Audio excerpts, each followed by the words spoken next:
Ang orasan na tumatakbo.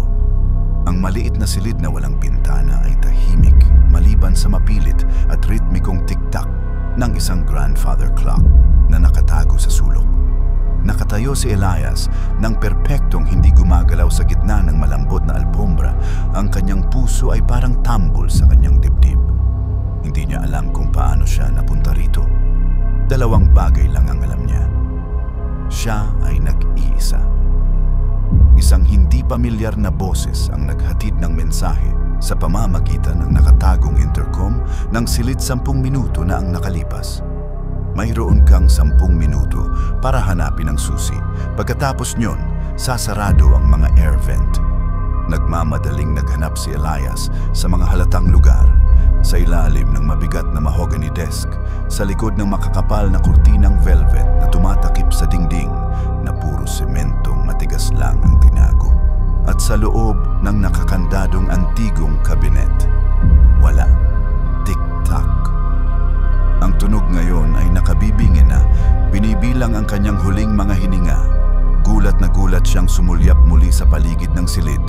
Ang desk, ang cabinet, ang mga kurtina, at ang orasan. Ang orasan. Ito ay isang dambuhalang yari sa maitim na kahoy at kumikinang na tanso, halos 7 talampakan ang taas. Mukhang napakabigat, napakatibay para magtago ng anuman. Ngunit nang tiningnan niya itong mas malapitan, may napansin siyang kakaiba. Ang indayog ng pendulum ay bahagyang hindi pantay. Ang pagindayog nito pakanan ay mas maikli kaysa sa kaliwa. Tik-tak. Tapos na ang 10 minuto niya, isang mahina, metalikong ungol ang umalingaw-ngaw mula sa kisame.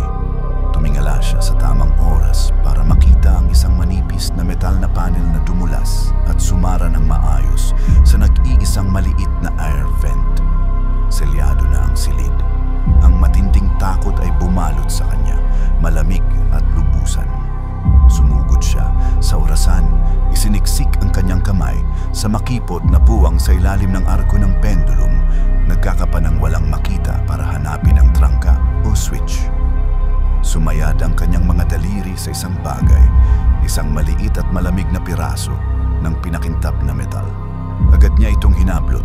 Ito ay isang perpektong makinis, pilak na susi. Luminga siya, desperadong naghahanap ng kandado. Masyadong malayo ang kabinet. Ang mga drawer ng desk ay nakakandado lahat mula sa loob. Pagkatapos, nakita niya ito. Bahagya lang nakikita sa dingding sa tabi ng mabigat.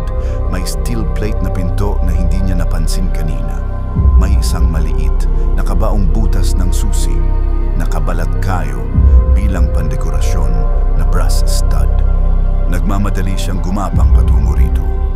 Ang hangin ay nagsisimula ng maging mabigat, lipas at makapal na sa amoy ng lumang kahoy at nalalapit na kapahamakan. Nanginginig ng husto ang kanyang kamay, kaya muntik na niyang mabitawan ang susi. Ipinasok niya ito sa kandado. Umikot ito na may mahina, malinis na click. Ang boses, kalmado at walang emosyon, ay bumalik sa intercom. Binabati kita, Elias. Naipasa mo ang pagsubok. Ngayon, pag-usapan natin ang iyong bagong kontrata sa trabaho. Ang mabigat na pinto ay bumukas na may kasamang mahinang tunog. Inihayag ang isang napakaliwanag, malinis na pasilyo. Sumandal si Elias sa hamba, humihinga ng malalim at malinis. Ang pilak na susi ay hawak pa rin sa kanyang nanginginig na palad. Nakatakas siya. Ngunit nang lumabas siya, hindi niya maalis ang pakiramdam na hindi lang siya nakatakas sa isang patibong, kundi lumakad lang siya sa isang mas malaking patibong. Ang katapusan